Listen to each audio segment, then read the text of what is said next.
नमस्कार, आप देख रहे हैं प्रदेश हलचल में हूं आपके साथ महेश जैन। चुनावी माहौल में एमपी मिशन 2023 की जंग।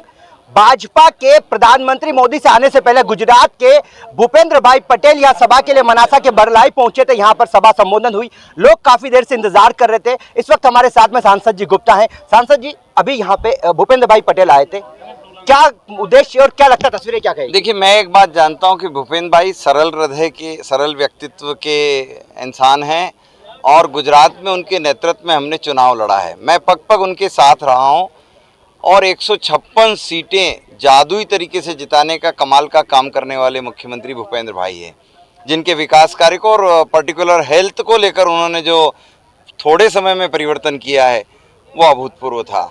और हम जानते हैं कि भारतीय जनता पार्टी के समर्थक विकास की सोच लेकर हमारे साथ जुड़े रहते हैं और जब उन्हें लगता है कि सब कुछ अच्छे से हो रहा है और नए परिवेश में नया कुछ संदेश लेकर आ रहे हैं।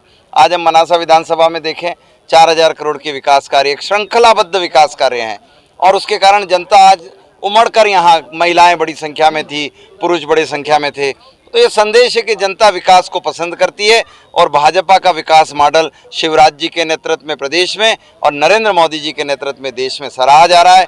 मैं खुश हूँ।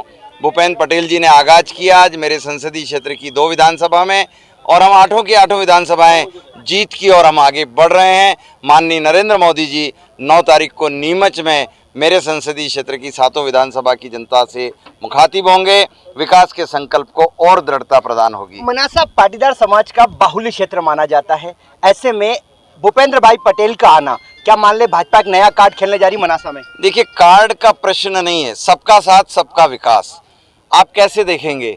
हम एक बात बहुत अच्छे से जानते हैं कि कांग्रेस ने कई बार भटकाव का काम किया है, आंदोलनों के माध्यम से देश का, क्षेत्र का, जनता का विनाश करने का काम किया है। हार्दिक पटेल को बरगला कर लाए थे और उसके नेतृत्व में किसान आंदोलन दिया था। हार्दिक स्वयं इस बात को जब पहचान गए कि कांग्रेस की एक घृणित राजनीति है, फूट डालो राज करो की, आज हार्दिक मेरी पार्टी में भूपेंद्र भाई के साथ विधायक हैं, वो भारतीय जनता पार्टी को नेतृत्व दे रहे हैं और उस भटकाव और उस भूल को स्वयं अपने जीवन की भूलों में सम्मिलित कर रहे हैं। इसलिए जनता सब जानती है साहब। हमारा जहाँ तक सवाल है, जब जब हमें मौका मिला, हमें पहली बार मौका मिला तो एपीजे अब्दुल कलाम साहब को राष्ट्रपति बनाने का वोट किया है। हमें दूसरी बार मौका मिला तो अनुसूचित जाति के महान नेता रामनाथ कोविंद जी को हमने राष्ट्रपति बनाने के लिए वोट किया और जब तीसरी बार मौका मिला तो हमने अनुसूचित जनजाति की बहन द्रौपदी मुर्मू को और देश का ये महान नेतृत्व सौंपने का वोट किया है। सबका साथ सबका विकास, इस महान अवधारणा पर भाजपा चलती है। इसलिए कमलनाथ जी आए थे, कमलनाथ जी ने कहा शिवराज सिंह चौहान घोषणाओं की मशीन है, किसानों की लेके बात करी। ऐसे में क्या लगता है, आप भी जनसंपर्क में लगातार नीमच मंदसौर संसदीय क्षेत्र में जा रहे हैं, क्या लगता है इस बार फिर पिछली बार की तरह परिणाम होंगे या फिर माहौल गड़बड़ है? चलो, पर ये अच्छा रहा कि घोषणाओं की मशीन कह दिया, पर बाकी पुरानी वाली मशीन जो कमलनाथ ने भी तो घोषणा की मशीन 178 घोषणा लगाई थी। 4000 रुपये 40 साल के बेरोजगारों को दे ही दिए होंगे, बेटियों को स्कूटियां दे ही दी होगी, 2.5 लाख के मकान बनाई दिए होंगे, महिलाओं के स्व सहायता समूह माफ कर ही दिए होंगे, दूध उत्पादक किसानों को 5 रुपये। अरे भाई, तुम्हारी मशीन सुधार लो, वो तो फेल ही हो गई, वो तो जाम ही हो गई है। तो अगर तुम मशीन भी कहते हो